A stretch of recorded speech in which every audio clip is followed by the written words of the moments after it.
Génesis, capítulo 1, y ahora ya versículos 24 y 25. Aquí ya podemos apreciar de entrada cómo va tomando forma mucho más concisa, mucho más, digamos, compleja, incluso mucho más evidente, por decirlo de esta manera, hasta palpable, la creación que Dios está realizando. Así pues, leamos en un primer momento estos dos versículos. Son los siguientes. Dijo Dios: produzca la tierra seres vivos según su especie, ganados, reptiles y animales salvajes según su especie. Y así fue. Dios hizo los animales salvajes según su especie, los ganados según su especie y todos los reptiles del campo según su especie. Y vio Dios que era bueno. Estos son los contenidos, pues, de estos dos versículos.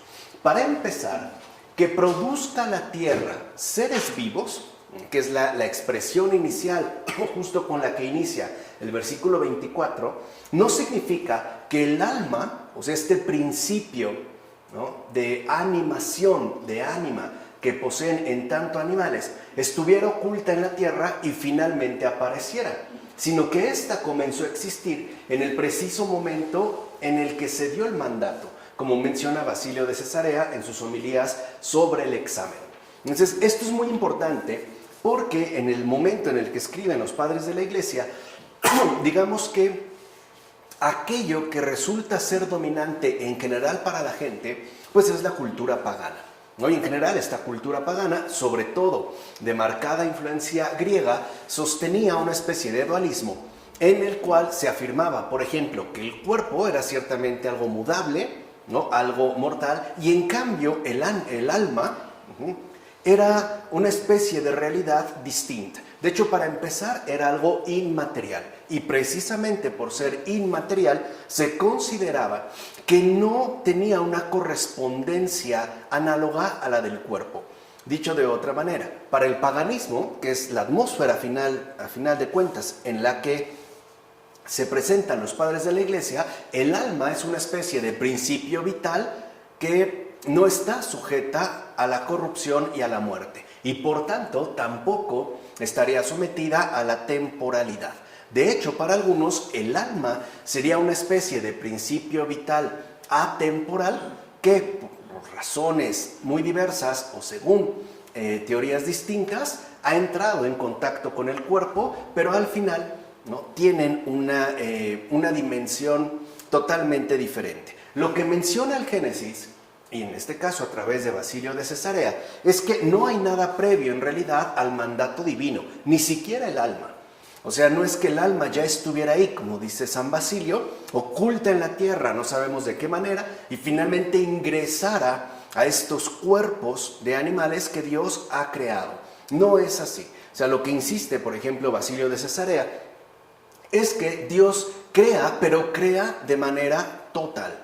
O sea, no recurre a instancias previas, ¿no?, que Él utilice. De hecho, ni siquiera el alma sería algo existente, ¿no?, antes de este acto creativo. Pues no dijo Dios que produzca la tierra y se mostró lo oculto en ella, sino que el que dio la orden fue quien a sí mismo le concedió el poder de producir.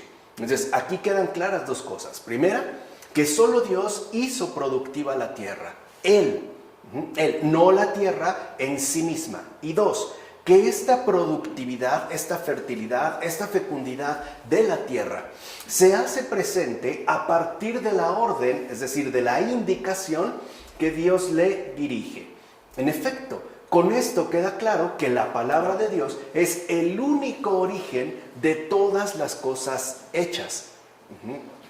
Es lo que mencionaba, por ejemplo, San Pablo al insistir que todo fue creado por Él y para Él, puesto que solo la palabra de Dios es el único origen de todas las cosas hechas, tanto las visibles como las invisibles. Así pues, Dios no dijo que la tierra hiciera nacer lo que posee, sino que adquiriera lo que no posee. Solo a la palabra de Dios le donó el poder de actuar. O sea, esta tierra que Él mismo ha creado, después va a ser dotada de esta capacidad productiva. ¿no? Como dice el Génesis, que produzca la tierra. O sea, en pocas palabras, es eso justamente lo que Dios quiere. De tal forma que no es que la tierra ya tuviera esta capacidad, sino que Dios mismo le concede aquello que en principio no posee, como afirma también Basilio de Cesarea. Así pues, queda claro que solo por la palabra de Dios el orden de todas las cosas creadas se mantiene y conserva continuamente activo. O sea, lo que podemos decir es que la palabra de Dios no es algo que fuera pronunciada al inicio y después quedara justo aparte de lo que ha creado. De hecho, la palabra de Dios, no solo por la palabra de Dios han sido creadas todas las cosas, sino que también es gracias a la permanencia inquebrantable de esta palabra que todas las cosas creadas se conservan, o sea, se mantienen finalmente activas. Así lo que podemos ver es que por él, o sea, por el Logos, ¿no?, encarnado, la creación entera vive y produce, o sea, es fecunda. No pierdas de vista entonces la palabra de Dios que recorre la creación entera. Y no solo como algo que entonces comenzó a actuar, sino como lo que es. Aquello que continúa actuando hasta el día de hoy. Es decir, industriosamente hasta el final. O sea, hasta la consumación del mundo. Entonces vemos que esta palabra es el fundamento de todo lo creado hasta su respectiva consumación. Es decir, hasta que, ¿no?, advenga el fin del mundo, como también señala Basilio de Cesarea. En consecuencia, glorifiquemos al excelente artífice de todas las cosas hechas sabia y artísticamente, y de la belleza de lo visible formémonos una idea del que está por encima de toda belleza. O sea, imagínense si nosotros, a pesar incluso del pecado, podemos quedar impactados e impresionados por un cierto indicio de belleza, ¿cómo será Dios, que está por encima de toda belleza?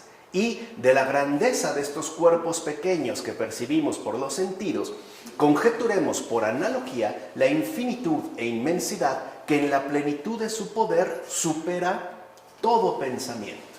Y si bien es cierto que incluso ignoramos la naturaleza de los seres creados, al menos podemos decir que aquello que cae enteramente bajo nuestros sentidos es tan maravilloso que aún la mente más dotada se muestra incapaz ante la menor de las criaturas del mundo de poder explicarla como se merece y por tanto de alabar al Creador como se debe, ¿no? Lo menciona también Basilio de Cesarea. Entonces aquí vemos en un primer momento que el Génesis nos invita a ir más allá de lo que en principio podemos captar a través de nuestros sentidos.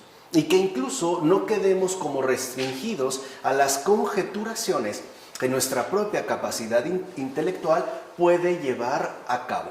Porque, como lo menciona Basilio, aún tratándose, por ejemplo, de una realidad creada pequeña, por ejemplo, un piojo o una pulga, no podemos realmente explicarla por completo. O sea, su propia naturaleza se nos escapa de las manos, precisamente porque no es algo que nosotros hayamos hecho. Y por ende, no podemos ciertamente explicarla, agotarla como se merece.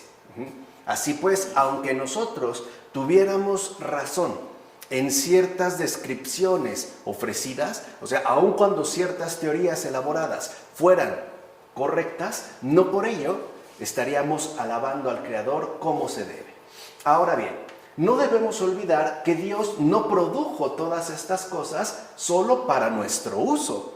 O sea, no se trata de algo que fue creado por Dios para que nosotros lo usáramos y ya, sino también para nuestro beneficio. En pocas palabras, todas las cosas creadas no solo han sido creadas para que las usemos, sino que tienen un propósito de hecho mayor, y es que nos beneficien. O sea, todo lo creado, absolutamente todo lo creado por Dios está hecho para nuestro beneficio, o sea, para que repercuta pues en el beneficio de los seres humanos, para que al ver la desbordante abundancia de sus obras quedemos asombrados, incluso turbados ante el poder del Creador.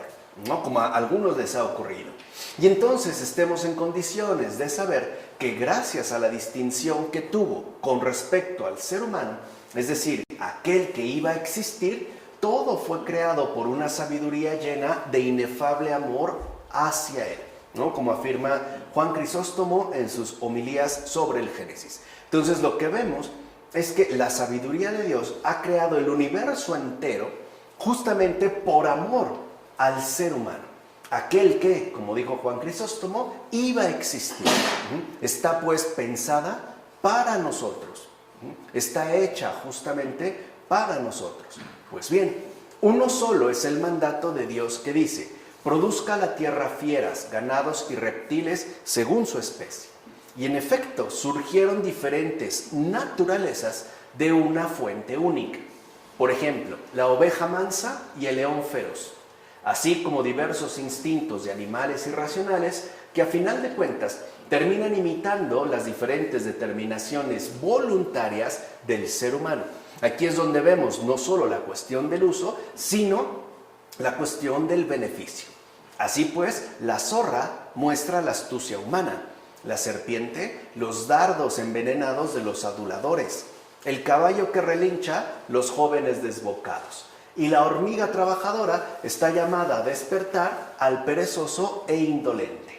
Pues, como dice la Escritura, acércate a la hormiga, perezoso, y arde en emulación mirando sus caminos y trabajos, y hazte más sabio que ella, ¿no? Citan Proverbios. Viendo pues que en el tiempo oportuno atesora comida, imítala y atesora frutos de buenas obras para el siglo venidero, como afirma Cirilo de Jerusalén en Las Catequesis. Entonces lo que vemos es que incluso los animales están cargados de sabiduría divina. O sea, están llenos de múltiples enseñanzas que se dirigen precisamente a nuestro mejoramiento. O sea, los animales están llamados pues a beneficiarnos, pero no solo a beneficiarnos en un sentido instrumental, por ejemplo, en términos de un uso, ¿no? Desde un buey para arar o una vaca para comer. No solo así, sino que tienen también una respectiva dimensión de aprendizaje que transmitirnos, como aquí lo vemos. Por ejemplo, una hormiga, en efecto, está trabajando, ¿no? Está juntando los alimentos, y esto permite a Cirilo de Jerusalén que entonces nosotros, al verla y al contemplarla seriamente, dice, ardamos, ¿no? En deseos de imitar su respectivo proceder. Por ejemplo, a través de acumular constantemente frutos de buenas obras, o sea, un ejercicio de caridad que estaría reservándose para la vida futura, ¿no? Que en expresión de los padres suele decirse el siglo venidero. O sea, cuando los padres oímos hablar del siglo venidero, está hablando de la vida futura. Incluso lo que nosotros hoy en día llamaríamos la resurrección, ¿no? O el fin del mundo. De hecho, fíjense qué interesante, los animales simbolizan también los impulsos humanos, o sea, tienen mucho que decirnos. En efecto, pienso que los animales indican los movimientos de nuestra humanidad exterior, es decir, corporal y terrena, porque sí, nosotros también tenemos una cierta constitución exterior, que es corporal y terrena. Así, al hablar de las cosas de la carne, solo se hizo mención de cuadrúpedos, reptiles y bestias de la tierra. Y según aquello que dijo el apóstol, es decir, que en mi carne no habita el bien, citando la carta a los romanos, y que la sabiduría de la carne es enemiga de Dios, puede decirse que estas son las producciones de la tierra, o sea, de nuestra propia carne. ¿Qué quiere decir? Como menciona Orígenes en las homilías sobre el Génesis, que aunque no son precisamente de nuestra misma naturaleza, o sea, nosotros somos personas, no somos animales. Lo primero que hay que destacar es que en efecto somos diferentes, aun cuando sí tenemos variadas e importantes similitudes. Y esto es lo interesante. De hecho, aunque no son precisamente de nuestra naturaleza, los animales sí dicen algo de nuestra constitución humana. O sea, hay un parentesco, hay una afinidad entre ellos y nosotros, pero no es una afinidad de naturaleza, es una afinidad de beneficio. O sea, los animales también dicen mucho acerca de lo que nosotros humanamente somos. O sea, nos dan, por decirlo así, referencias, ¿no? Indicaciones acerca de nuestra propia constitución. Así llegamos a los versículos 26-27 de este capítulo 1 del libro del Génesis. Dijo Dios, vean cómo hay un cambio, ¿no? Hagamos al hombre a nuestra imagen, según nuestra semejanza, que domine sobre los peces del mar, las aves del cielo, los ganados, sobre todos los animales salvajes y todos los reptiles que se mueven por la tierra. Y creó Dios al hombre a su imagen. A imagen de Dios lo creó. Varón y mujer los creó. Estos versículos han sido, digamos, una referencia fundamental no solo para los padres de la iglesia, sino para cualquier discípulo de Cristo, ¿no? Cualquier creyente, en efecto, aquí tiene mucho que aprender y tiene mucho que recibir. Entonces, lo primero que se expresa en este caso es la intención divina.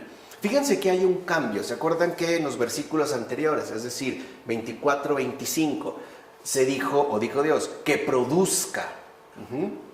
Aquí se cambia la expresión. O sea, la intención de Dios es diferente. O sea, la intención de Dios al momento de crearnos en tanto seres humanos es muy distinta a la que tuvo al momento de crear, por ejemplo, lo vegetativo e incluso lo animal.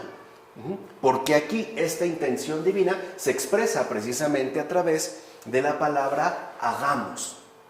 Y esto también es importante de tener en cuenta, porque la creación del ser humano no es un acto directo. Como brota, por ejemplo, los vegetales, no es un acto directo, sino que proviene de una deliberación divina, ¿no? Como cuando alguien dice, hagamos, es como haber llegado a un acuerdo. A eso se refieren, pues, ¿no? En términos de deliberación divina. Es una especie de resolución previamente deliberada, ¿no? O sea, lo que quiero aquí que quede claro es que entendamos, pues, que el ser humano no ha sido creado de manera directa ni espontánea, sino que éste procede, ante todo, de una deliberación divina. De hecho, y esto también es muy importante de tener en cuenta, no está en el agua el origen de los seres humanos ni en la tierra. Como por ejemplo, sí ocurre con las plantas, los peces, las aves y los demás animales. Esto significa, a final de cuentas, que el verdadero origen de los seres humanos está dado en la decisión divina, no en los elementos a partir de los cuales ciertamente fueron creados los demás seres. Incluso podemos decirlo así, las demás naturalezas. O sea, lo vegetativo en toda, ¿no?, su diferencia, y lo animal en todas sus respectivas distinciones, sino en la decisión divina. Esto es importante. O sea, hay que entender, pues, cómo nuestro origen es muy distinto al que poseen los animales y al que poseen también todo lo vegetal. Nuestro origen es distinto. Sabemos, por ejemplo, que los peces e incluso las aves, como habíamos mencionado, se han originado en el agua. Los animales de la tierra, el ser humano no. No tiene, pues, este principio. Y es justo lo que nos indica el Génesis con estas primeras palabras. Nuestro verdadero origen está dado, repito, en la decisión divina. Y es esta decisión la que se expresa en el Génesis a través de la palabra hagamos, ¿vale? Así pues, el ser humano es una obra de la divinidad que no es estática, sino dinámica, ya que su acción, además, no solo está dirigida a aparecer finalmente, sino que está dirigida a dominar todo lo creado. Y ojo, cuando estoy diciendo todo, es todo. Todo es todo. O sea, no solo una parte, una parcela de la creación. No, está llamado, está justamente, ¿no?, convocado a dominar todo lo creado. Ya un poco más adelante explicaremos a detalle en qué consiste este dominio, que por cierto es muy mal comprendido y por ende muy mal utilizado. como si fuera una especie de sometimiento por la fuerza. No tiene nada que ver con eso. Pero bueno, de hecho, la mención que se añade de su semejanza con Dios, de hecho, la imagen y la semejanza son la base total de la antropología patrística, indica que incluso la persona humana, el ser humano, está destinado a algo mucho mayor. O sea, no solo está llamado a dominar todo lo creado, sino que al mencionarse que el ser humano fue creado a imagen, ¿no?, según la semejanza de Dios, es porque tiene incluso una vocación mucho mayor. O sea, el ser humano está llamado a la santificación y a la glorificación, ¿no? El ser humano fue hecho en la creación para llegar a la glorificación. Y esto es algo que también debemos de tener muy en cuenta. O sea, el hecho de este llamado por parte de Dios de distinguir al ser humano con una vocación altísima. Así pues, puede decirse entonces que el ser humano es creado según la imagen y su destino corresponde a la libertad que le ha sido otorgada. Ojo, que esa es dominación en términos bíblicos. Cuando se habla de dominación en la Biblia, no se está hablando de sometimiento, se está hablando de una libertad otorgada. Esa es la dominación. O sea, Dios nos hace libres. ¿Libres para qué? Para ejercer el bien. Esa es la dominación en la Biblia. O sea, está llamado, cuando se dice en el Génesis que está llamado el ser humano a dominar todo lo creado, está llamado, pues, a ejercitar la bondad en todos y cada uno de sus actos, en todo lo que hace, en todo lo que piensa, en una palabra, en todo lo que es.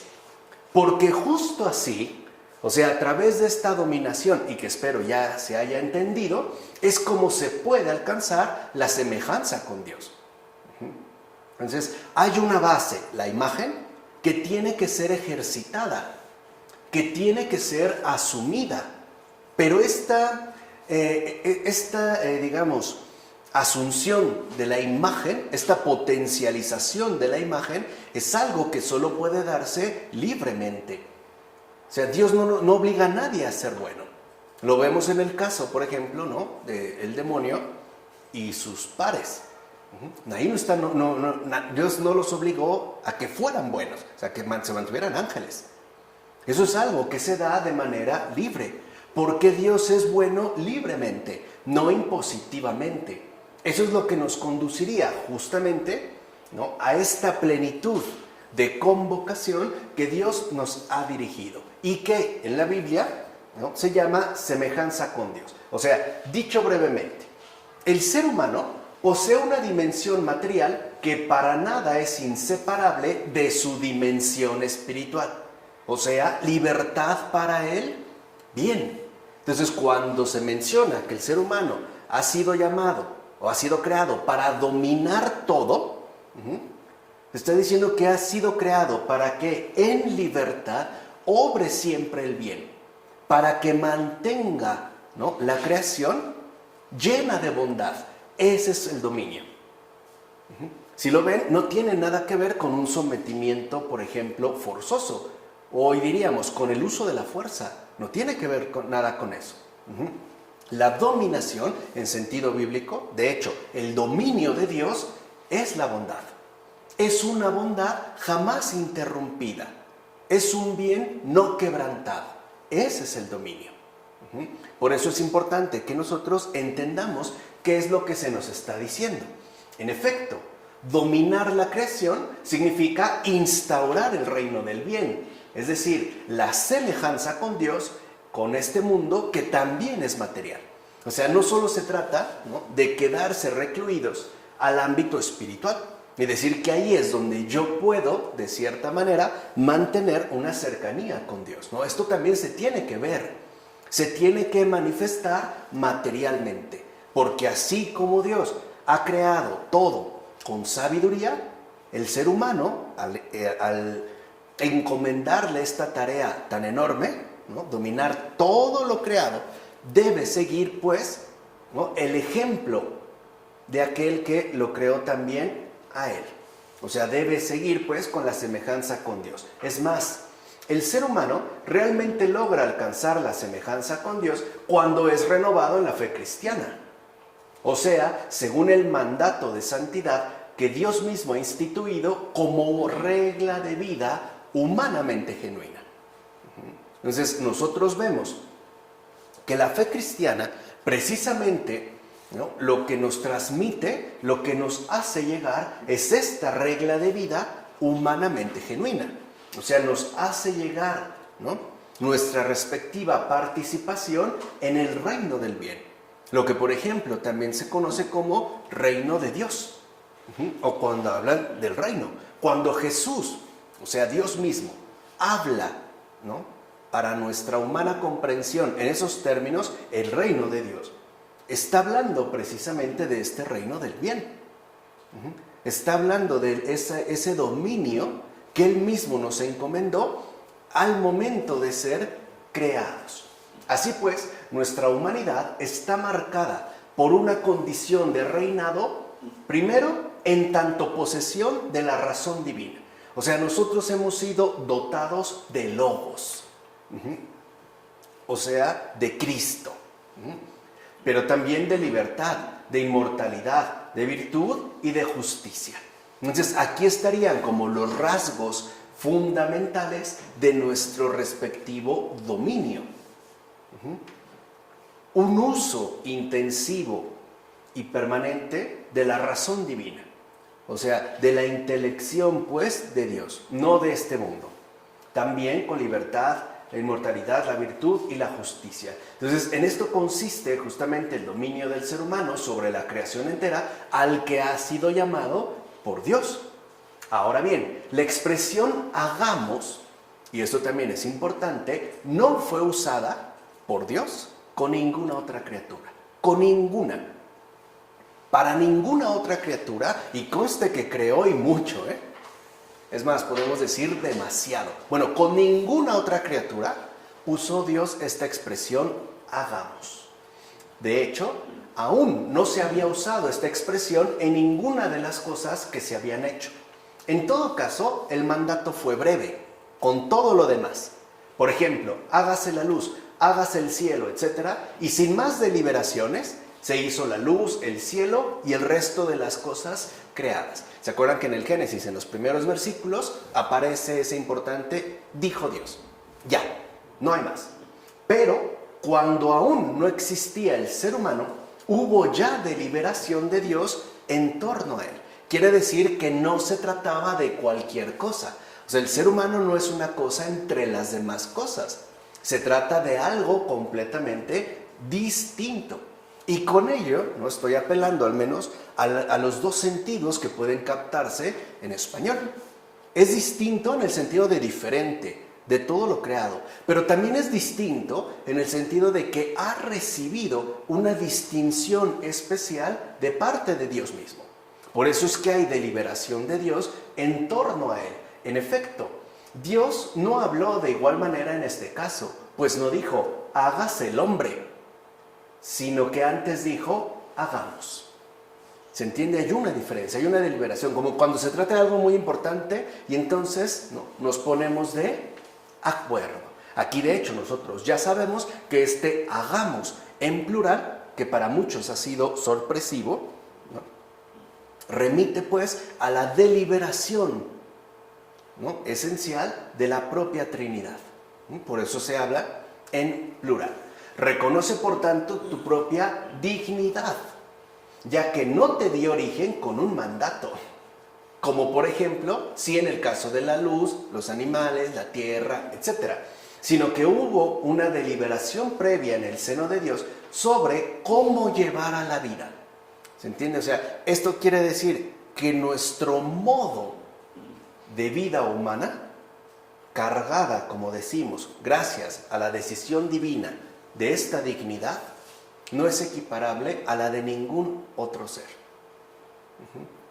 Nosotros sí somos muy distintos. Y con ello, a estas alturas, no estoy diciendo que seamos superiores. Estoy diciendo que somos muy distintos a todo lo creado previamente, como lo afirma Gregorio de Niza en el sermón sobre la creación del hombre. Así pues, lo único que importa preguntar primeramente es, ¿por qué razón cuando se hizo el cielo no se dijo hagamos? Sino haya cielo, haya luz, y lo mismo en cada parte de la creación. Y sin embargo, para el ser humano solamente se da primero el hagamos, lo cual implica consejo, deliberación y consulta con otro de igual dignidad. Porque si lo ven en el hagamos, Dios está hablando de tú a tú, está hablando con otro igual, es decir, con otro igual dignidad. No es como diciendo, oye, ¿qué te parece si hago? Como si estuviera consultando al inferior. No, lo está hablando en igual dignidad. ¿Qué es pues el que va a ser creado? Ya que antes incluso de ser creado, ya disfruta de semejante atención. Es el ser humano, ese grande y admirable ser viviente al que Dios más honra entre toda la creación, entre toda. Incluso aún tratándose de las naturalezas más puras, es decir, las naturalezas angélicas. Porque siendo honestos, Dios mismo ha derramado toda su sangre por nosotros, no por los ángeles, por nosotros. Este es, por tanto, el motivo del previo consejo, de la previa deliberación y de la previa consulta. No porque Dios necesite de consejo, sino porque así, es decir, en la misma forma de hablar, se nos muestra ya el honor otorgado a esta criatura tan especial para Dios, como dice Juan Crisóstomo. Así pues, hablar de ser humano y hablar de esta criatura tan especial para Dios es equivalente. Serían prácticamente sinónimos. Hoy, si lo vemos, curiosamente, esta criatura tan especial para Dios es la que ha quedado, ¿no?, mucho más denigrada.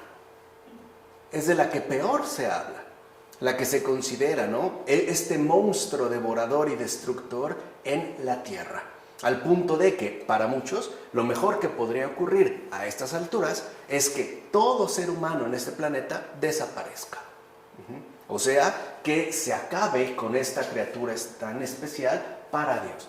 Además, esto, ¿no?, lo anterior, se ve reflejado cuando la Escritura dice que el hombre ha sido hecho después de todas las cosas inanimadas y animadas, ya que esto nos conduce a la necesaria concatenación en el orden de los seres. O sea, esto también ya expresa que hay un orden, una concatenación en relación a los seres. Dicha concatenación coloca de hecho la perfección, fíjense, no en los primeros, sino en los últimos. Y esto también tiene un sentido. ¿Por qué, aunque nosotros somos esta criatura tan especial para Dios, de hecho el más importante ser creado para Dios, por qué no estuvimos al principio? ¿Por qué nos dejó al último? Para que ahí se diera un resguardo de humildad. Eso es importante. Es decir, nosotros somos los más importantes para Dios, sí, pero no somos los primeros. ¿Se entiende cómo hay ahí esta sabiduría divina? Somos los más importantes, pero no somos los primeros. Por eso, la naturaleza está ordenada de tal manera que realiza una ascensión conveniente por grados. Me refiero a las propiedades de la vida, desde lo menos perfecto a lo más perfecto. Sí es cierto, nosotros somos lo más perfecto, pero no lo primero. Incluso hay por ahí una gran enseñanza jasídica, ¿no?, del pueblo judío, que dice que nunca olvides que un mosquito existió antes que tú. Es resguardo de humildad. Incluso una pulga, una termita, un gusano, una larva, un ajolote, fue primero que tú. Aunque tú seas mejor, no eres primero. ¿Se dan cuenta cómo hay esta, digamos, ordenación en el orden de los seres? En consecuencia, en estas cosas debemos proceder atentamente en el discurso para refutar los desvaríos de quienes las escrutan con ánimo de calumniar. En efecto, La Escritura enseña que la divinidad realizó la creación del ser humano siguiendo un camino y un orden coherente.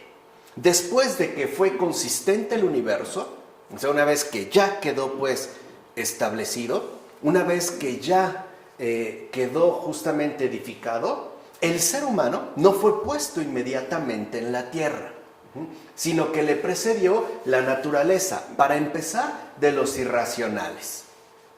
Es decir, de los elementos con los cuales se iba a conformar la creación. Y antes de ella todavía, de los vegetales. Así la Escritura muestra que la fuerza de la vida fue introducida en la naturaleza corporal a través de un cierto orden. Primero penetró esta fuerza de la vida en los seres que carecen de sentidos. O sea, fíjense, una piedra, por ejemplo, carece de sentidos, pero no carece de esta fuerza de la vida, porque en efecto, al haber sido creada por Dios, es un ser como tal. Sin sentidos, sí, pero no privada de esta fuerza de la vida. O sea, hoy diríamos nosotros de existencia. Bueno, después avanzó hasta los que ya están dotados de sentidos. Y finalmente alcanzó lo que está dotado ahora de inteligencia y razón. O sea, en este caso de logos, ¿no? Como lo afirma Gregorio de Niza en el diálogo sobre el alma y la resurrección. Además, las Escrituras mencionan que al principio del mundo no fue el Padre solo, es decir, sin Cristo, quien modeló a su criatura en términos de especie nueva, ya que hizo y creó Dios al hombre y le dio el rostro de Dios. Es decir, hagamos. Quiere decir que en esta deliberación, cuando Dios dice hagamos, está pensando en el hombre a partir de sí mismo. Algo así como si Dios dijera, hagamos a este ser como nosotros. Hagamos, como dice este padre de la iglesia, con rostro de Dios. ¿Qué otra cosa es esto sino decir, Dios no estaba solo, sino que Dios asistía a Dios cuando hacía su criatura a imagen del Señor, ¿no? Como lo afirma Prudencio en su Apoteosis. Esto es importante porque a lo mejor para nosotros hablar de la Trinidad puede resultar incluso algo obvio, pero entendamos que cuando escriben los padres de la iglesia no era nada obvio. De hecho, sigue sin ser algo realmente obvio. Ninguno de nosotros tiene ya absolutamente claro este misterio, ¿no? Este rasgo esencial de Dios. No lo tenemos claro. Los padres menos, pero se esfuerzan por captar lo que ahí se está revelando e incluso, ¿no?, harán todavía un esfuerzo mayor, no solo por captarlo, por comunicarlo, por transmitirlo. O sea, los padres se dan cuenta, pues, desde que ya en el Génesis, el que habla es el Dios uno y trino, no un Dios solitario, por ahí, que además no correspondería justamente con el que se ha revelado. Pues bien, la imagen, ¿no?, porque a veces nos confundimos en relación al hablar de imagen y semejanza, lo que podemos decir es que la imagen de Dios en el ser humano es su logos, hijo legítimo del Espíritu, el logos divino, la luz modelo de la luz.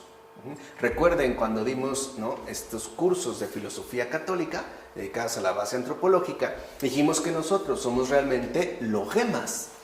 O sea, nosotros estamos dotados de Cristo, de logos, no de una mera lógica racional que incluso puede ser opuesta a logos, ¿no?, como lo que denunciara Adorno y Horkheimer en su dialéctica de la Ilustración, ¿no?, esta especie de racionalidad programática, pero malvada.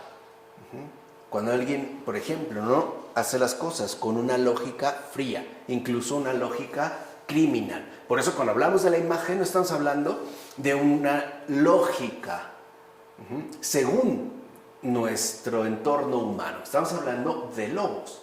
De hecho, imagen de logos es el hombre verdadero, o sea, el espíritu que hay en él.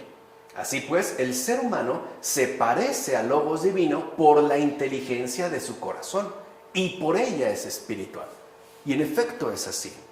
Hay una inteligencia del corazón, que no es meramente el cálculo intelectual que pueden desplegar, ¿no?, nuestros propios pensamientos. Y es justo esta inteligencia del corazón lo que nos constituye justamente como seres también espirituales, como lo afirma Clemente de Alejandría en el Protréptico.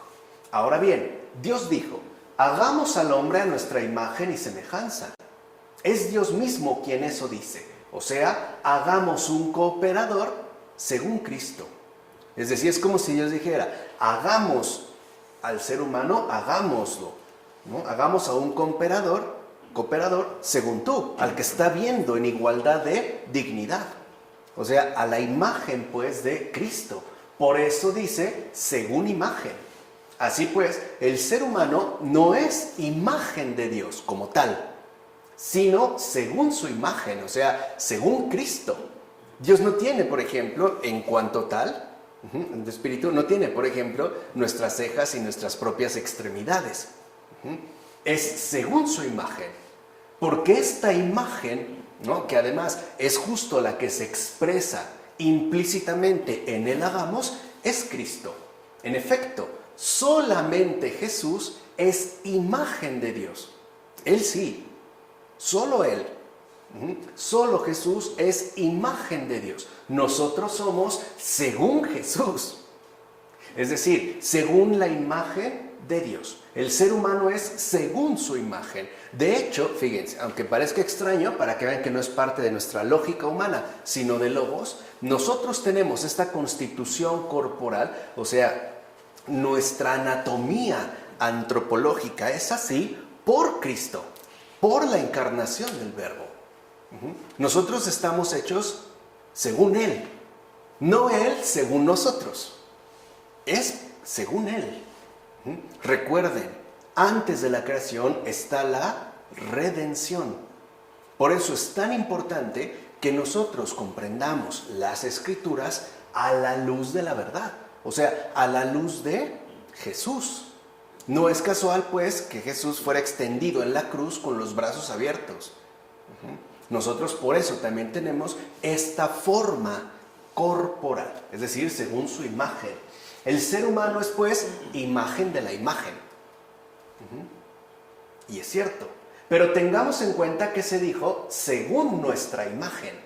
Así que el Padre y el Hijo son uno, son una sola imagen. Como dice Mario Victorino, justo en este texto, contra Arrio. Porque recuerden que para Arrio, ¿no?, y la secta que desplegó, conocidos precisamente como arrianos, negaban que al final el Padre y el Hijo fueran uno. De hecho, había una tendencia donde se podía, por ejemplo, aceptar que Jesús, el Hijo de Dios, era verdadero Dios, pero no hombre. No podía rebajarse a esta condición mortal.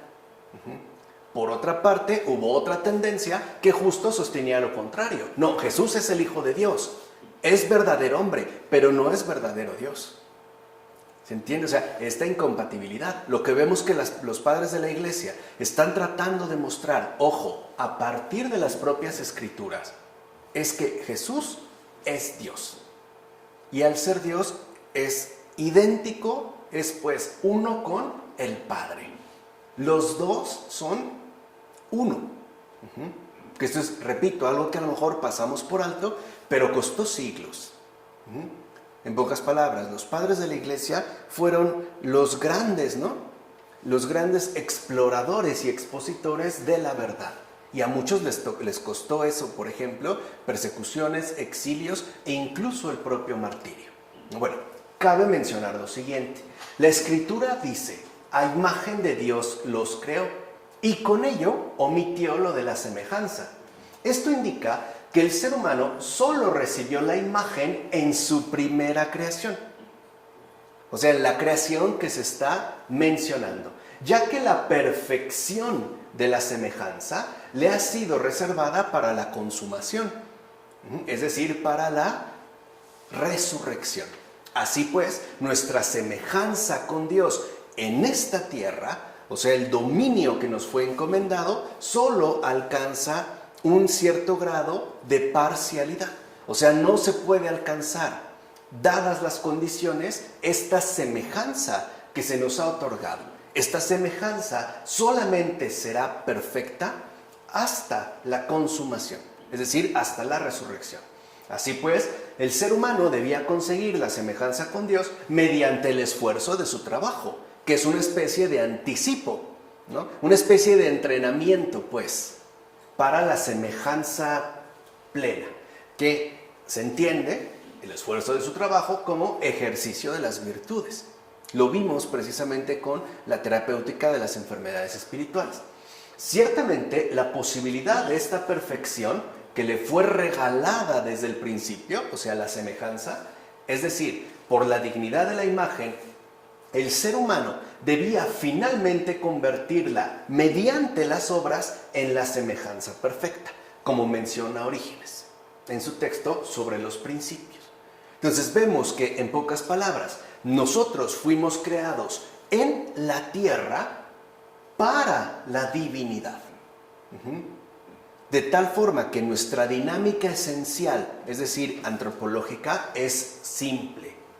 Comenzamos por la imagen, buscando la semejanza.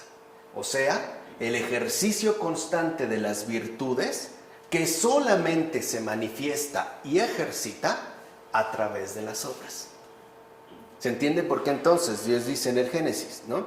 O le da la indicación, el mandato de que domine sobre todo lo creado?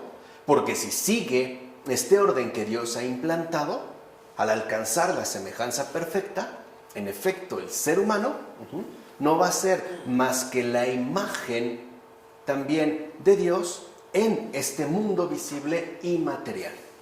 En efecto, todos los seres humanos somos conformes a la imagen de Dios.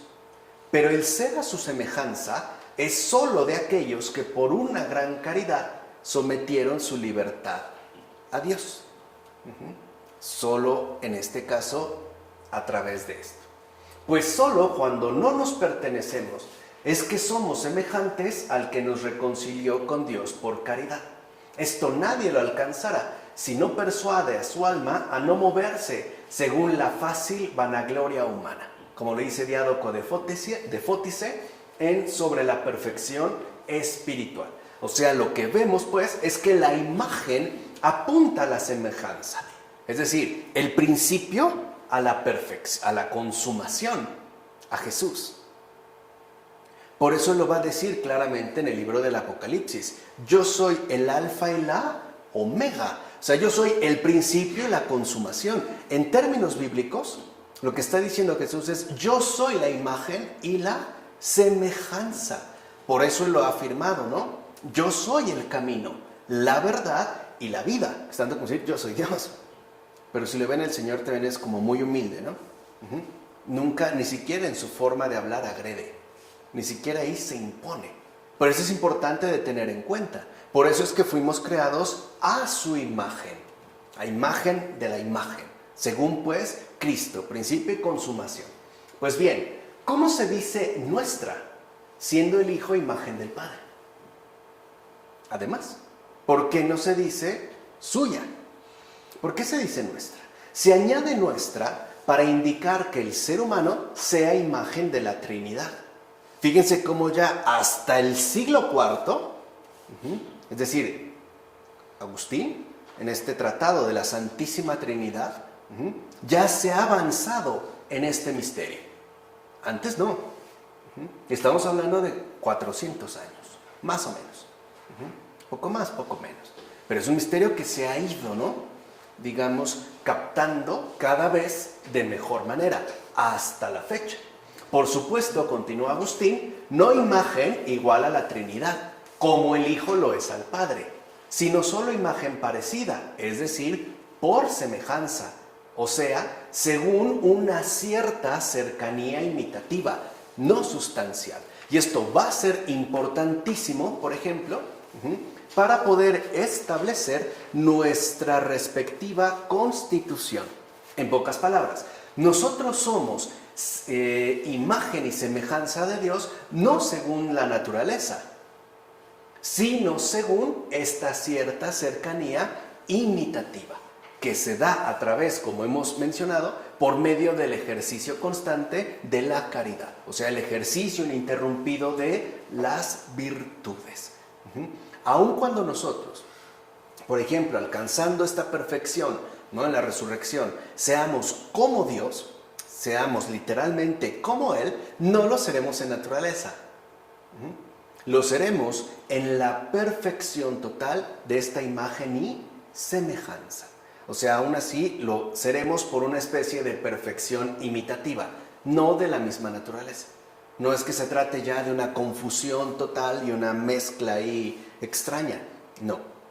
Aún así, nuestra naturaleza alcanza su perfección, pero seguimos siendo criaturas. Parecerá una obviedad, pero no lo es. Solo Dios es Dios. Por naturaleza, solo Él. Nosotros por participación, por imitación, por cercanía. Hoy nosotros decimos por comunión, pero no en los términos filosóficos habituales, no por sustancia, ¿no? O sea, sustancialmente, en esencia, no seremos Él, idénticamente a Él. Seremos como Él. Bueno, como dice la Escritura, e hizo Dios al hombre a su imagen, dice nuestra, en número plural, expresión inexacta de haber sido el hombre plasmado a imagen de una sola persona, o sea, el Padre, el Hijo o el Espíritu Santo. No obstante, como fue hecho a imagen de la Trinidad, por eso se dice a nuestra imagen. En cambio, para que no se crea que hay tres dioses en la Trinidad, pues la Trinidad es un solo Dios, se añade, e hizo Dios al hombre a su imagen. ¿Se dan cuenta cómo incluso hasta en términos verbales, el logos de Dios es distinto? Habla en plural, hagamos, pero termina hablando de su imagen, para que veamos que Dios es trino y uno. Él es Dios único, como también lo dice Agustín en De la Santísima Trinidad. Así pues, creamos que el Padre, el Hijo y el Espíritu Santo son un solo Dios por naturaleza. Y esto, aunque el Padre no es el mismo que el Hijo, ni el Hijo el mismo que el Padre, ni el Espíritu Santo el mismo que el Padre o el Hijo. Una es pues la esencia del Padre, del Hijo y del Espíritu Santo, que los griegos llaman ousia. Es justo el término utilizado por los griegos y que se suele traducir por sustancia, en la cual no es uno el Padre, otro el Hijo o el Espíritu Santo. Aunque respecto a las personas, uno sí es el Padre, otro el Hijo y otro el Espíritu Santo. ¿Se dan cuenta cómo los padres de la Iglesia empiezan, ¿no?, a formular de una manera más precisa el misterio fundamental de la Trinidad? Dios es uno por sustancia, pero no según las personas. Aquí es lo que vemos. A las personas, uno sí es el Padre. Es unión, unidad, unión sin confusión. Esto es justamente lo que se nos manifiesta al comienzo de las Sagradas Escrituras, cuando Dios dice, hagamos al hombre a nuestra imagen y semejanza. En efecto, al decir en singular imagen, indica que una es la naturaleza, imagen de la cual ha sido creado el hombre, una. No obstante, cuando se expresa el plural nuestra, porque no dice según nuestras imágenes, dice según, ¿no?, nuestra imagen, se indica que el mismo Dios no era una persona sola. De hecho, si en esa única esencia del Padre, del Hijo y del Espíritu Santo hubiese una sola persona, no hubiera dicho a nuestra imagen, sino a mi imagen. Y tampoco se hubiera dicho hagamos, sino hago. Es más, si en estas tres personas hubiera que entender tres sustancias distintas, no se hubiera dicho a nuestra imagen, sino a nuestras imágenes. ¿Se dan cuenta cómo a partir del Génesis, ¿no?, los padres captan la Trinidad? Ya que no podría hacerse una imagen única de tres naturalezas distintas. Así pues, diciendo que el hombre ha sido creado según la única imagen del Dios único, se da a conocer la misma divinidad, única en su esencia, de la Santa Trinidad. Luego, poco después, en lugar de la afirmación mencionada, hagamos al hombre a nuestra imagen y semejanza, también dijo la Escritura cómo fue creado el ser humano.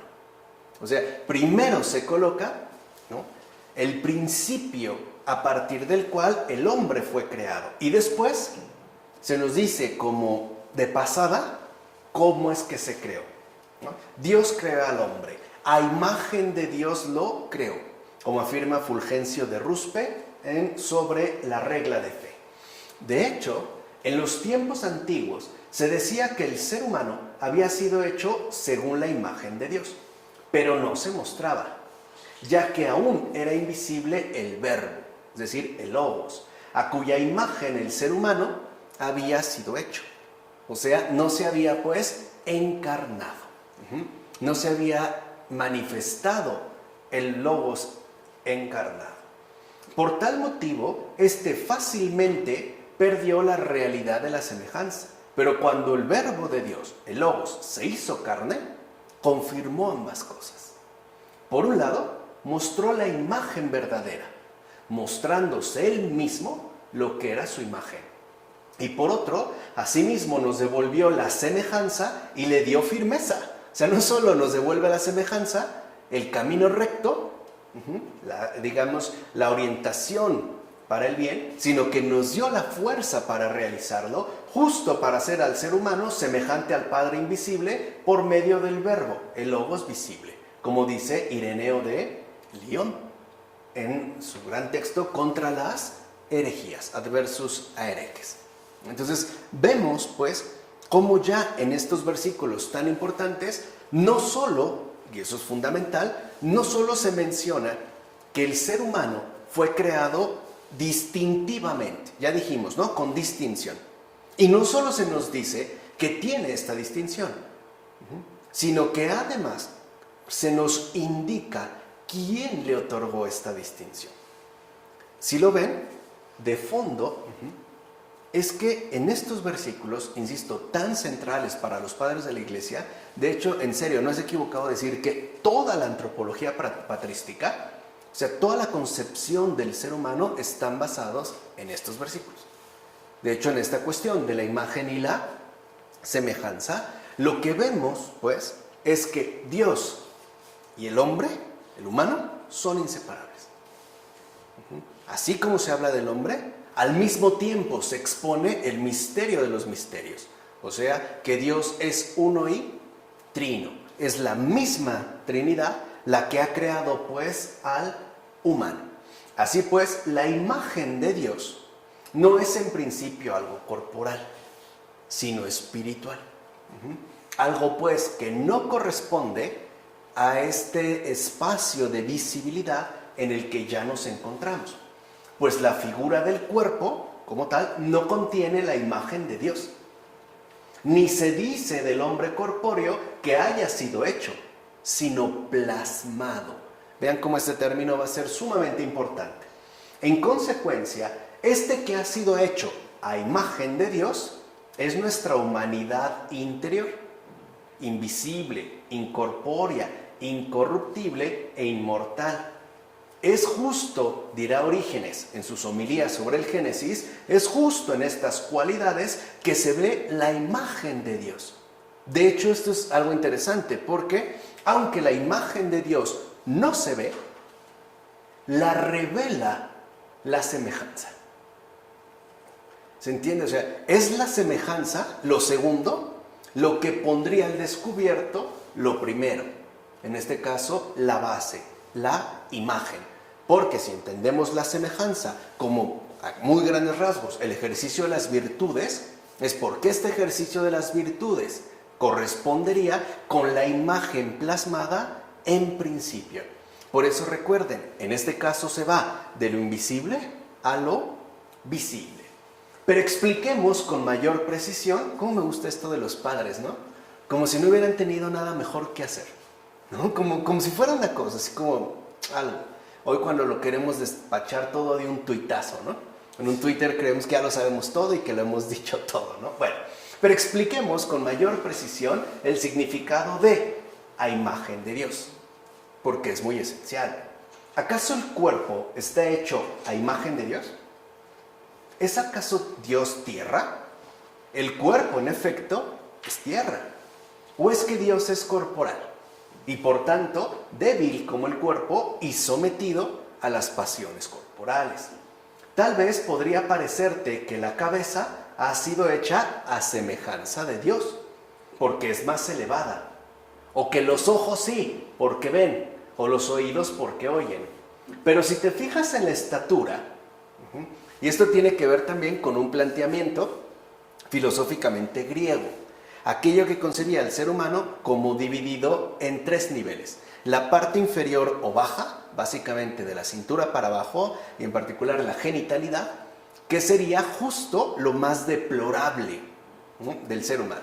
La parte media, donde estarían pues las emociones, la afectividad, la parte afectiva, en amplio sentido, y la cabeza, que sería justo la parte elevada, donde además se ubicaría la razón, en este caso la racionalidad. En Platón se puede encontrar un planteamiento al respecto de este tipo, ¿no?, de esta visión como tripartita, que va de abajo hacia arriba. Por eso hace la mención, ahorita veremos quién, este padre de la iglesia. Te puede parecer que es la cabeza, entonces la imagen, porque es lo más elevado y es donde se encuentra, pues, ¿no?, nuestro pensamiento. Dice, pero si te fijas en la estatura, ¿acaso parecemos realmente altos?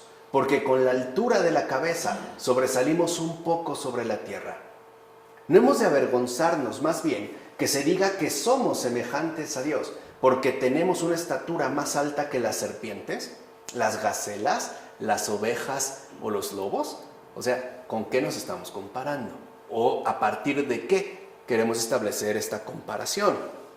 En este sentido, mucho más altos son los camellos y los elefantes si los comparamos con nosotros.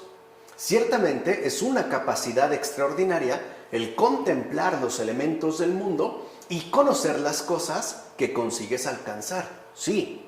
No obstante, ¿qué es esto que vemos para que digamos que estamos hechos a semejanza de Dios que ve todo? Lo que yo les había comentado. Si nosotros partimos de lo visible para captar lo invisible, nos equivocaríamos. En este caso tendríamos que ir, o más bien, comenzar por el principio. De Dios que contempla todo, que penetra en los sentimientos más ocultos y que por ende incluso escruta los secretos del corazón. Que por cierto, estos secretos del corazón son incluso humanamente inalcanzables.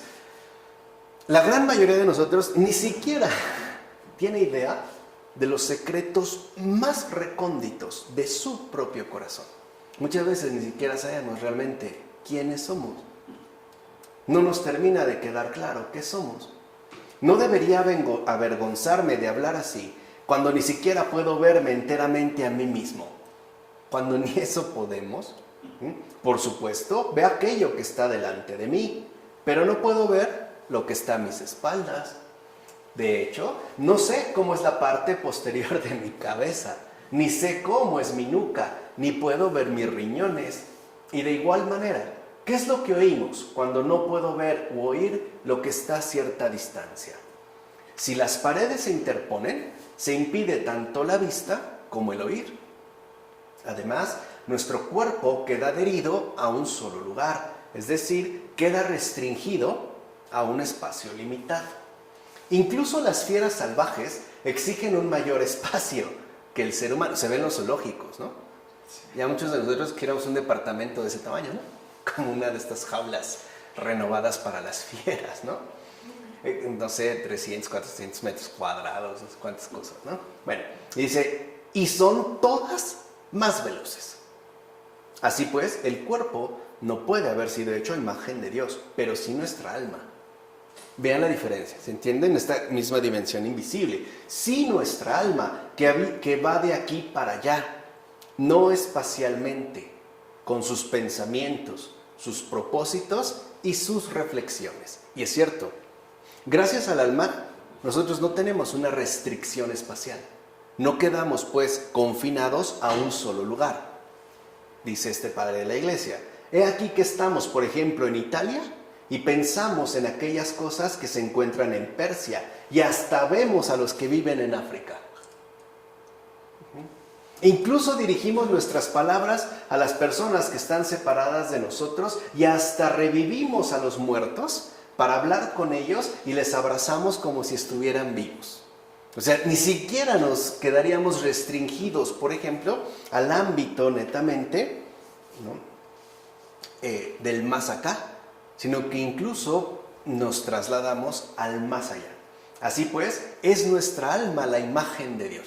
Se dan cuenta todo, digamos, ¿no?, esta indagación para que nos podamos acercar a esta cuestión. Es nuestra alma la imagen de Dios, la cual no se valora por la fuerza corporal, sino por la fuerza del Espíritu, que hace ver a los ausentes y alcanza con su vista los confines del mundo. Díganme si no, hasta ya recientemente hemos alcanzado el origen del universo.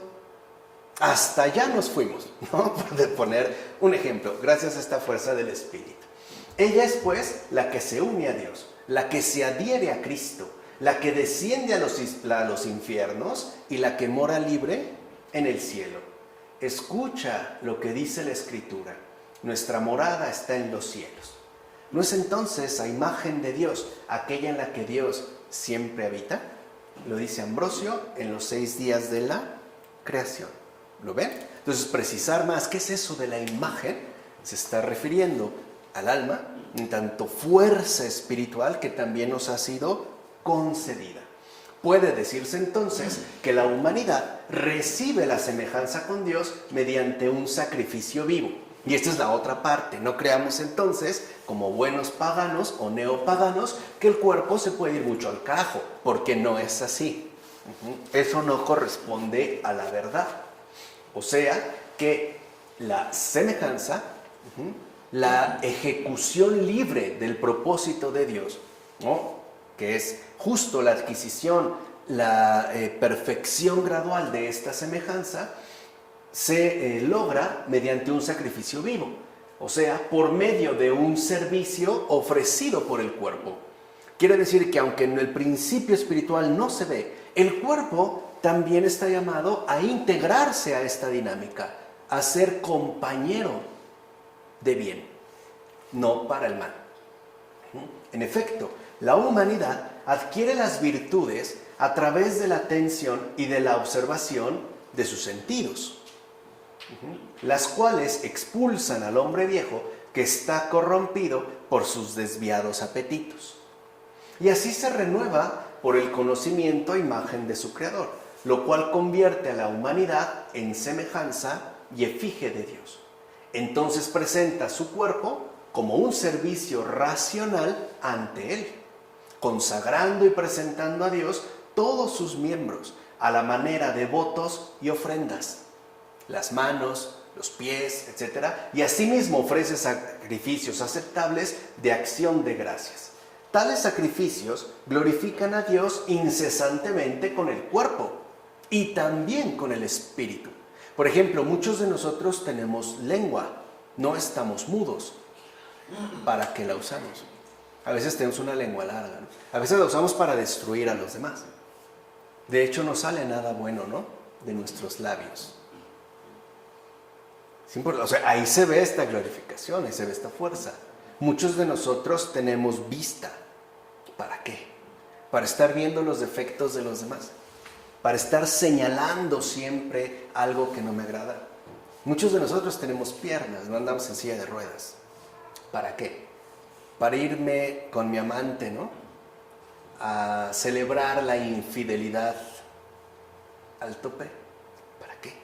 Tenemos manos. Muchos los utilizan para quitar lo ajeno, para estrangular a otro, incluso para quitarle sus órganos, etc. ¿Se ve? O sea, ya desde aquí se ve esta colaboración. A partir de ese momento, el ser humano pertenece a Dios gracias a sus ofrendas. Ahí está la semejanza, como lo dice Sadona en el libro de la perfección. En todo caso, para ir, digamos, ya cerrando esta cuestión, queda claro que la imagen se nos da, pero la semejanza se elige libremente, no es algo que se impone. Por eso, aunque todos poseemos este principio fundacional de constitución, entiéndase la imagen, no todos asumimos, digamos, el ejercicio de la semejanza. O por ponerlo en términos más concretos, al nacer, todos nacemos ya con esa donación divina de haber sido creados a imagen de Dios. Pero no todos nos decidimos a ser buenos. Algunos, por ejemplo, preferimos ser malos e incluso tal vez muy malos. Por eso decía el gran San Felipe Neri a sus compañeros, ¿no? Llegaba, les sonreía, los abrazaba y les decía, pues bien, mis amigos, ¿qué dicen? ¿Cuándo comenzamos a ser buenos? En términos patrísticos, lo que les decía San Felipe Neri era, pues bien, mis amigos, imágenes de Dios, ¿cuándo comenzamos, ¿no?, a ejercitar la semejanza? ¿Entiende? Ahora creo que queda claro. Entonces, lo primero, la imagen, lo tenemos por creación. Pero lo segundo, la semejanza, lo alcanzamos por libre elección. Imagen es por creación. La semejanza es por libre elección. En la primera creación, por eso se habla de una primera creación, se nos dio el ser hechos a imagen de Dios. Pero es por la libertad que se forma en nosotros el ser a semejanza de Dios, que de hecho constituiría una segunda creación. Tan es así que nosotros podemos ver cuando una persona, por ejemplo, deja a lo mejor el camino torcido en el que andaba y se produce un cambio de vida. A lo mejor, no sé, alguien que había estado atrapado, ¿no?, dolorosamente en un vicio, el que sea, salió por gracia de Dios y vemos una transformación. Esta persona tiene un cambio importante, una segunda creación. En efecto, si también Dios te hubiera hecho a su semejanza, ¿dónde estaría tu privilegio? ¿Ya? O sea, serías una especie de maquinita perfecta, pero sin mérito. ¿En razón de qué serías entonces coronado? En efecto, si el Creador te lo hubiese dado todo, ¿cómo se te abriría el reino de los cielos? Por eso Dios te ha dado algo y dejó algo sin acabar, precisamente para que tú, llevándote a ti mismo libremente a la perfección, te hicieras digno de recibir el premio de Dios, como lo afirma Gregorio de Niza en este sermón sobre la creación del hombre. O sea que Dios no creó inútiles ni estúpidos, sino seres hechos a su imagen y por lo tanto perfectamente bien dotados de todo lo necesario para la semejanza, para el ejercicio de la semejanza. Así pues, lo que vemos es que Dios también nos ha creado libres, no solo, digamos, para no imponernos, sino incluso también para recompensarnos, lo cual no sería más que otro gesto de los infinitos, ¿no?, que posee Dios mismo. Nos ha dado algo, pero también dejó algo sin acabar, aunque lo señaló. Nos dio, dijimos, el principio y la consumación. Ahora bien, para que la misma unidad de la majestad y nombre de la Trinidad encontrara nuestra comprensión, es que dijo, hagamos al hombre a nuestra imagen y semejanza. Así nos enseñó lo que debemos creer. Es decir, modeló su imagen en el rostro humano y dijo, a nuestra imagen. Pero vean cómo este rostro no es precisamente la cara física a la que efectivamente tenemos acceso. No se trata, pues, ¿no?, del contemporáneo reconocimiento facial. No es una cuestión facial, es una cuestión, ¿no?, unimos, de modelación de Dios en términos de rostro humano. Por ejemplo, cuando una persona es buena, aunque no sea físicamente agradable, manifiesta ese rostro humano. De hecho, hay personas que por eso se enamoran, ¿no? Te pueden decir, híjole, es que la verdad está bien feo, pero es bien lindo. O sea, lo que te está diciendo es, tiene este rostro humano, aun cuando esté espantoso, ¿no?, horripilante. Pero lo que ahí brilla es la imagen. No es lo facial, es el rostro, ¿no? Un rostro que, por cierto, también destacó muchísimo el gran filósofo Emmanuel Levinas. el conocimiento del Padre y del Hijo se graba en el rostro del ser humano. Y tal cual son el Padre y el Hijo, así también son los caracteres del rostro humano con el que hemos sido modelados del polvo de la tierra, justo para que el ser humano mirara a Dios desde el humano mismo. Lo dice Potamio en esta carta sobre la consubstancialidad. Vean qué interesante, que el ser humano mirara a Dios desde el humano mismo. O sea que estamos llamados, en tanto humanos, ¿no?, a manifestar a Dios. Porque por eso tenemos el principio de la imagen. ¿Y cómo es que lo vamos a hacer? Pues a través de ejercitarnos, esforzarnos, consagrarnos a la semejanza. Ahí. Y hay casos, afortunadamente, no infrecuentes, donde esto sí ocurre. Por ejemplo, hay personas, humanos, que nos han ayudado particularmente en momentos muy difíciles de nuestra existencia, y hay veces que podemos decir, gracias, usted es un ángel. O sea, estamos hablando que ya no pertenece pues a solo lo humano, sino que ahí hay algo más. O sea, como que uno intuye que es Dios el que se ha hecho presente, por fin, ¿no? Y no es porque Él se hiciera del rogar, es porque no encontró un colaborador, un transportador que lo quisiera llevar en sí, ¿vale? Que lo quisiera mostrar. Bueno, en consecuencia, la humanidad es siempre carne y espíritu. De hecho, como lo decía Pavel Florensky, la humanidad es siempre carne espiritual o bien espíritu encarnado. Esto significa lo siguiente: al ser humano no solo se le dio su propia naturaleza, sino que también se le concedió la posibilidad de procrear otra totalmente diferente, es decir, la naturaleza espiritual, o sea, la santidad, lo que habíamos dicho hace un momento en términos de glorificación. Por ejemplo, los animales tienen su propia naturaleza, pero no están llamados a sobrepasarla en otra totalmente distinta, en otra naturaleza diferente. Por ejemplo, podemos decir, ay, mira, este perro es muy bien comportado.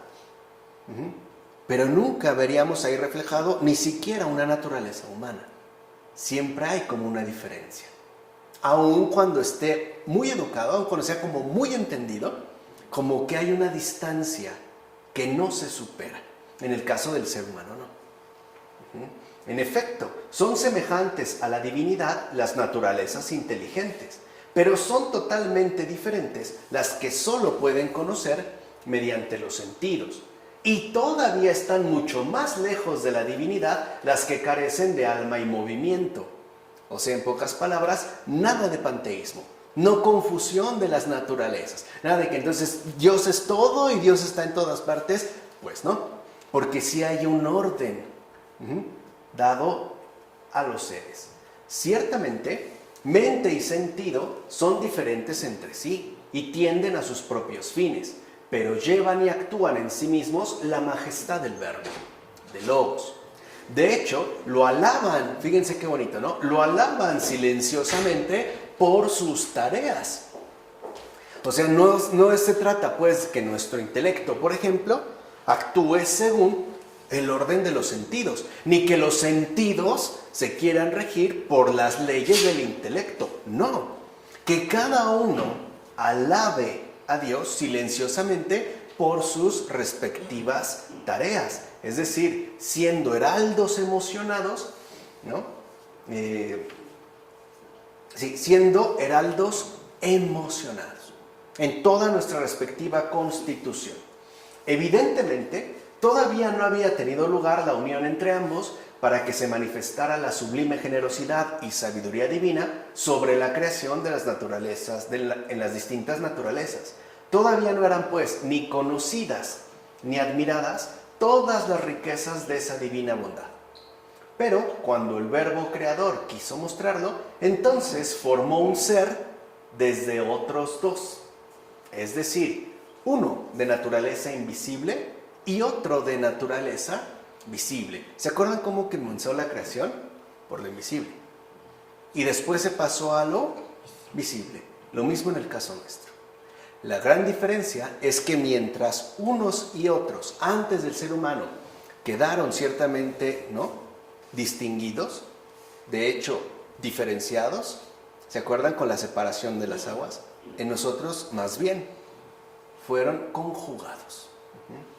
Así, de la materia ya producida se hizo el cuerpo, y de un soplo inspirado, pues eso es el alma intelectual, que en la Escritura evoca la imagen de Dios, lo mismo que un segundo mundo, grande entre lo pequeño, coloca en la tierra una mezcla adoradora parcialmente intelectual, dominadora de todo lo que hay sobre la tierra, pero asimismo súbdita del divino soberano, terreno y celeste. O sea, nosotros fuimos hechos de una manera espectacular, pero al mismo tiempo por debajo del propio Creador.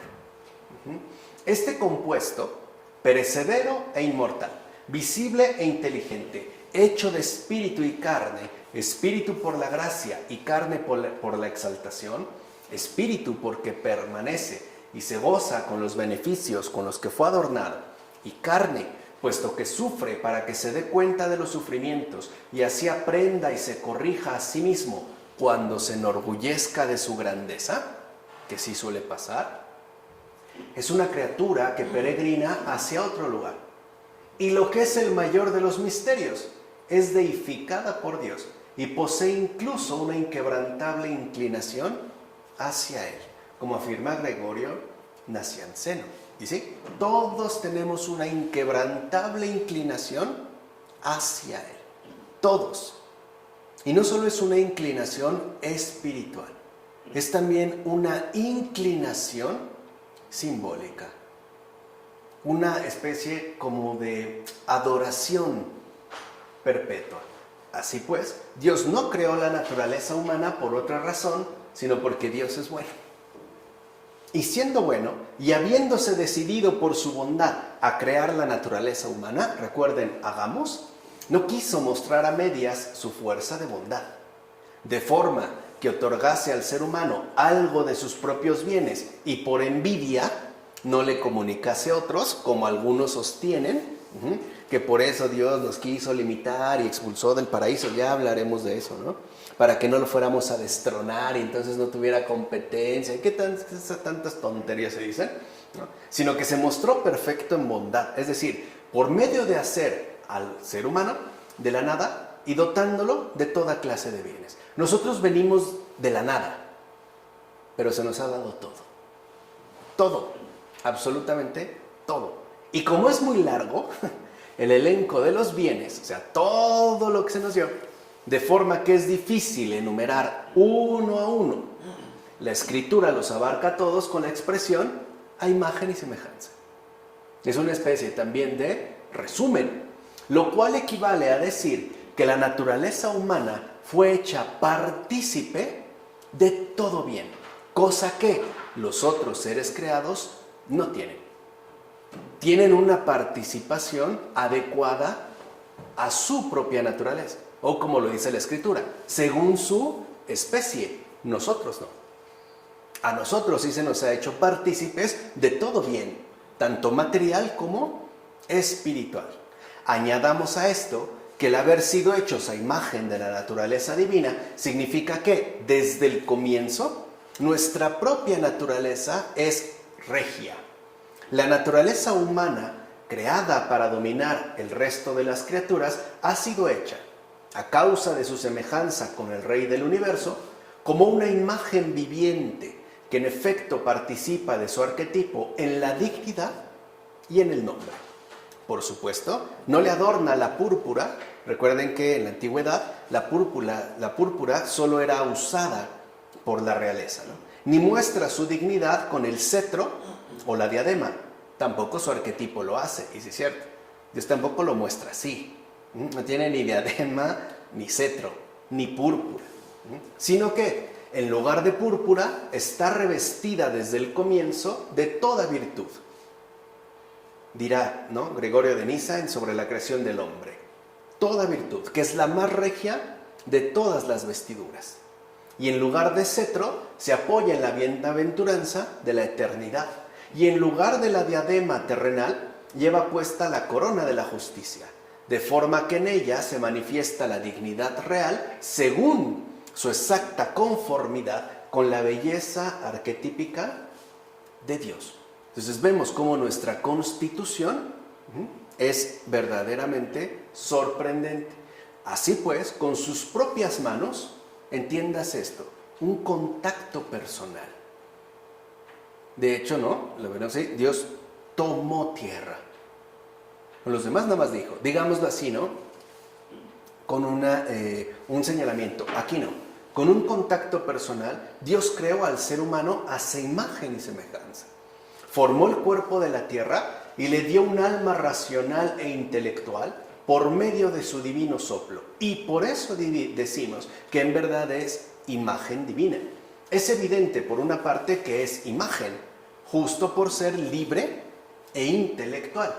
Pero también es claro que, por otra parte, es semejante en lo posible. Es decir, según la semejanza, por la virtud. Como afirma Juan Damasceno en su exposición de la fe. Ahora bien, algunos nos increpan y dicen que Dios tiene la misma imagen que nosotros. Estos no entendieron lo dicho, pues no se dijo imagen de la esencia, sino imagen de dominio. El ser humano es imagen de Dios porque a nadie en este mundo, vean, nosotros en este mundo a nadie tenemos por encima, como tampoco hay nadie más alto que Dios que todo lo domina. Ahí se ve como esta correspondencia adecuada a nuestra propia realidad, como afirma Juan Crisóstomo en los sermones sobre el Génesis. Los seres humanos constituyen, por tanto, la cima del mundo creado. Pero no lo olvidemos, fuimos los últimos, no los primeros. De hecho, el mundo fue creado para el hombre y la mujer. Está hecho desde el principio para los dos. Los dos precisamente en la cima. Varón y mujer los creó. Que es ya lo que nosotros añadiremos la siguiente ocasión. Debido a la extensión de los contenidos y a la importancia que tiene también esta importante referencia. ¿De acuerdo? Pero ojo, lo que aquí quiero que entiendan es cómo hemos llegado precisamente, ¿no?, a esta cima. El haber sido creados a imagen y semejanza del Señor. Y que además, ¿no?, hemos sido constituidos al último. Sí, los mejores, pero no los primeros.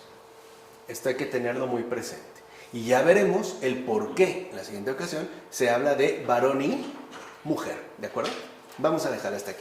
En nombre del Padre, del Hijo, del Espíritu Santo. Amén.